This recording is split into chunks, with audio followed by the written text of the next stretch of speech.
Hello viewers, మేము మొదటిసారిగా మా బాబాయ్ నేను కలిసి స్టార్ట్ చేసినటువంటి ఈ పౌల్ట్రీ బిజినెస్ గురించి మీకు ఈరోజు అయితే ఎక్స్ప్లెయిన్ చేయడం జరుగుతుంది.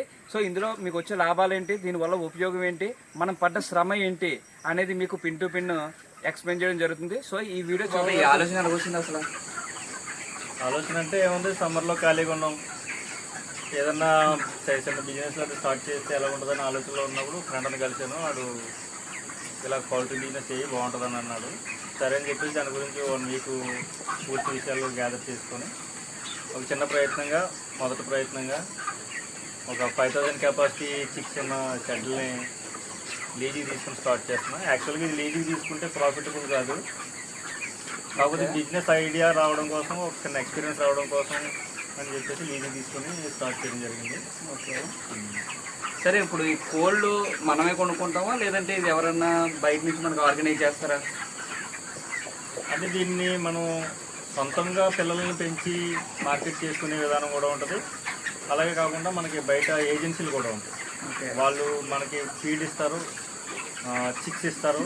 వాటిని మనం సరైన వాతావరణంలో మంచి వెయిట్ వచ్చేలా పెంచిస్తే కనుక వాళ్ళు ఆ రోజు ఫైనల్గా బ్యాచ్ తీసుకెళ్లే రోజుకి మార్కెట్ రేట్ ఎలా ఉందనే దాన్ని బట్టి మనకి ప్రాఫిట్ ఇస్తారు. అంటే మనకి ఏజెన్సీ సైడ్ ఇస్తే మొత్తం వాళ్ళే ఇస్తారు అంటారు, అంతేనా?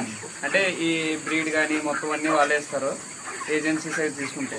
అదే మనం సొంతంగా తీసుకుంటే లాభం ఉంటుందా, లేదంటే ఏజెన్సీ సైడ్ తీసుకుంటే మనకి లాభాలు ఎక్కువ ఉంటాయా? సొంతంగా చేసుకుంటే అనేది రిస్క్, కానీ ప్రాఫిట్లు మాత్రం బాగుంటాయి.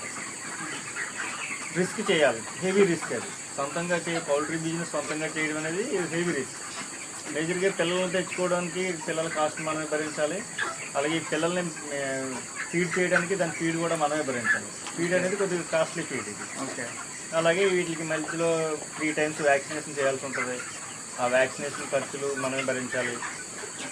సో అది సొంతంగా చేయడం వల్ల అది కొద్దిగా హెవీ బర్డెన్ అండ్ రిస్క్ అవుతుంది.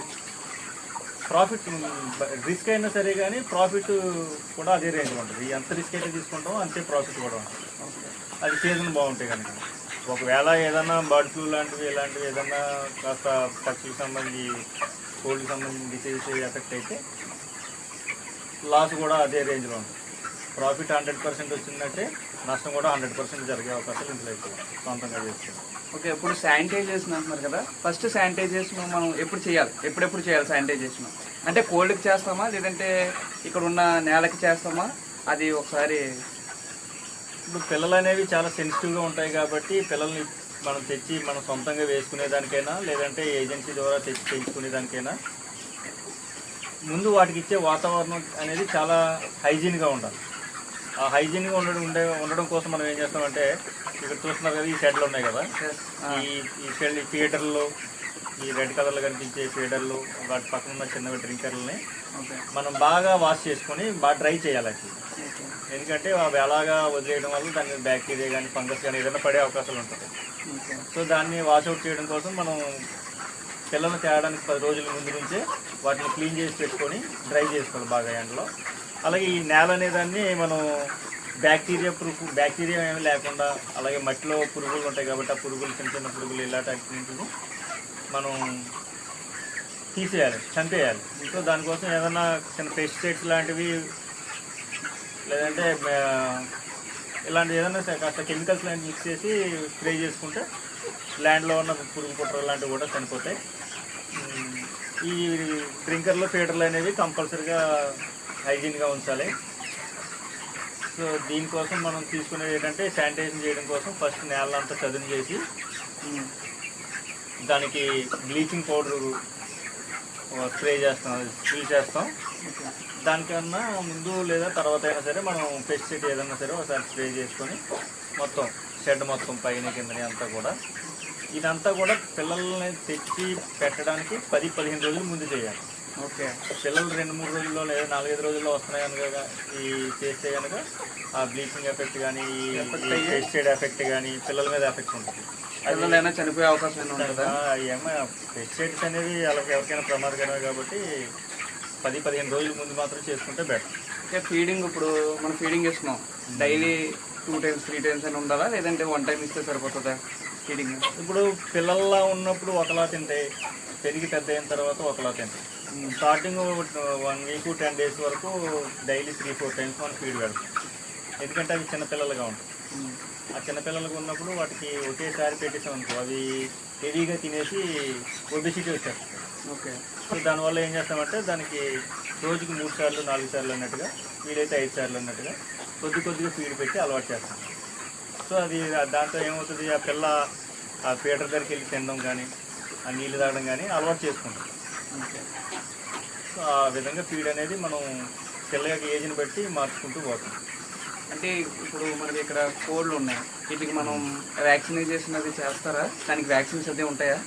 అవును, వీటికి వ్యాక్సిన్లు అనేవి ఉంటాయి.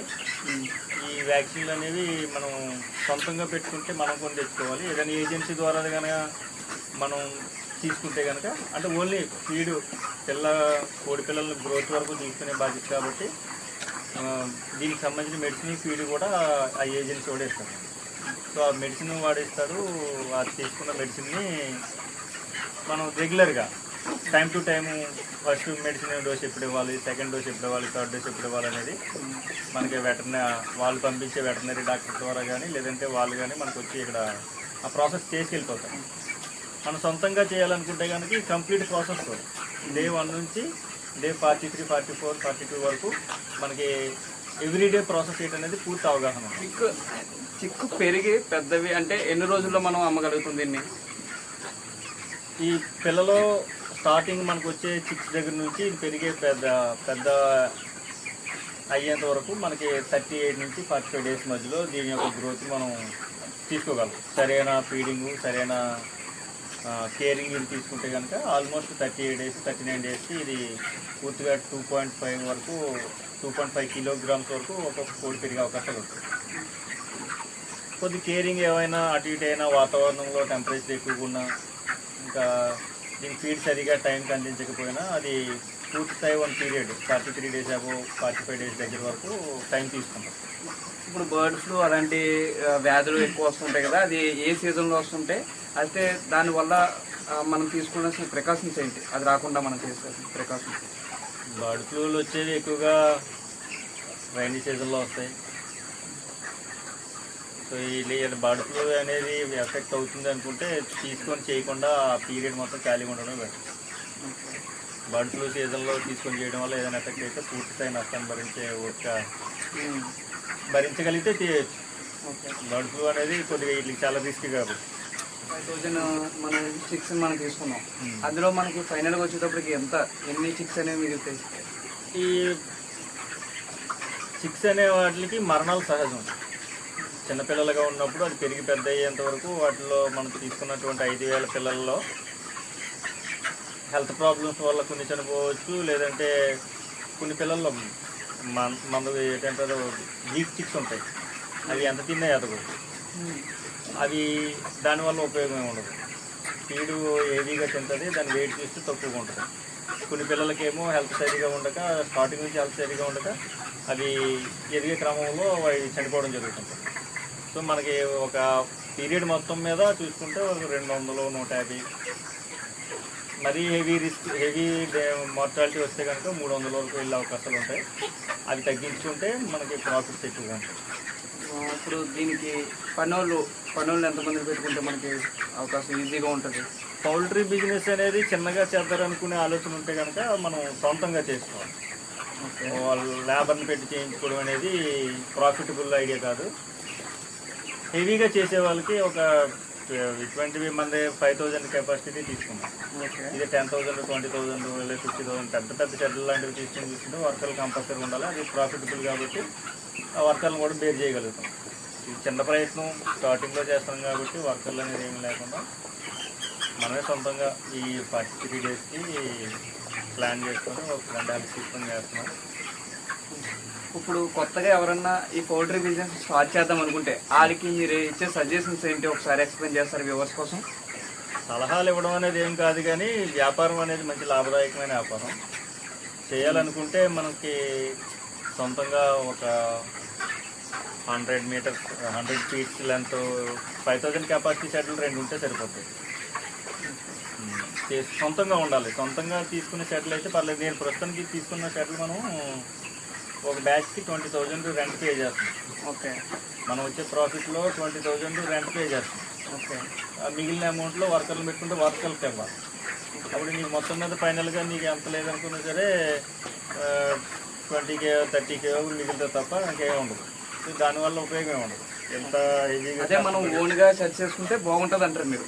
ఒక సెట్లు మనకి ఓన్ ఎక్విప్మెంట్ ఉండాలి. ఓన్ ఎక్విప్మెంట్ ఉండి ఏజెన్సీ ద్వారా చేసుకుంటే రిస్క్ తక్కువ, పర్లేదు. ఒక సాఫ్ట్వేర్ ఎంప్లాయీ శాలరీ లాగా అలా తీసుకోవచ్చు.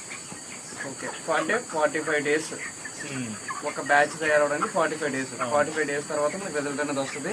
దాన్ని బట్టి మనకి ఎంత లాభం అయితే పొందుతారో అది ఆ రోజు మార్కెట్ రేట్ని బట్టి విలువ కడతారు మొత్తానికి. ఓకే ఇప్పుడు శ్రావణ మాసం అలాంటివి వచ్చాయి కదా, ఇది అన్సీజనల్ Unseasonal ఇలాంటివన్నీ చూసుకోవాలి మనం. రేట్లైనా తగ్గే అవకాశం ఉంటుందా? మ్యాక్సిమం శ్రావణ మాసం కార్తీక మాసాల్లో చికెన్ తక్కువగా తింటారు కాబట్టి అప్పట్లో ఆ టైంలో రేట్ తగ్గే అవకాశం ఉంటుంది. అలాంటి టైంలో ఒక లాభాలు కొద్దిగా తగ్గుతాయి, 1 or 2% లాభం తగ్గుతుంది. మిగతా సీజన్లో అయితే పర్లేదు, బాగానే ఉంటుంది. కంటికి రెప్పలా కాపాడుకొని పెంచుకుంటే అవి బరువు పెరిగితే మనకి జేబులు బరువు పెరుగుతాయి. అవి ఎంత బరువు పెరిగితే మన జేబులు అంత బరువు ఉంటుంది. వ్యూవర్స్ కోసం ఏమైనా సజెషన్స్ అయినా ఇవ్వాలనుకుంటారు? ఇంకేమైనా సజెషన్ అంటే ఏం లేదండి, కష్టపడాలనుకుంటే ఎదగాలనుకుంటే రిస్క్ చేయండి. ఆ రిస్క్ని తట్టుకుని భరించగలిగినా పర్వాలేదు అనుకున్న వాళ్ళు మాత్రమే చేయండి. ఏమాత్రం చిన్న రిస్క్ అయినా సరే భరించలేని వాళ్ళు మాత్రం ప్రయత్నించొద్దు. చేస్తే మంచి లాభాలు ఉంటాయి. రిస్క్ తీసుకుంటేనే గ్రోత్ ఉంటుంది, డెవలప్మెంట్కి అదే సూచనని మా వాడు ఎప్పుడు చెప్తుంటాడు. ప్రయత్నం చేశాను, మా వాడి సలహా మేరకే. బాగుంటే కనుక నెక్స్ట్ టైం ఫ్యూచర్లో ఎక్స్టెండ్ చేసుకోవడానికి ప్లాన్ చేస్తున్నా. చేసే ముందు మాత్రం జాగ్రత్తగా ఆలోచించండి. రిస్క్ తీసుకునే సత్తా ధైర్యం ఉంటే తీసుకోండి. నష్టాన్ని భరించగలిగితేనే రిస్క్ తీసుకొని చేయండి. సొంతంగా చేయండి.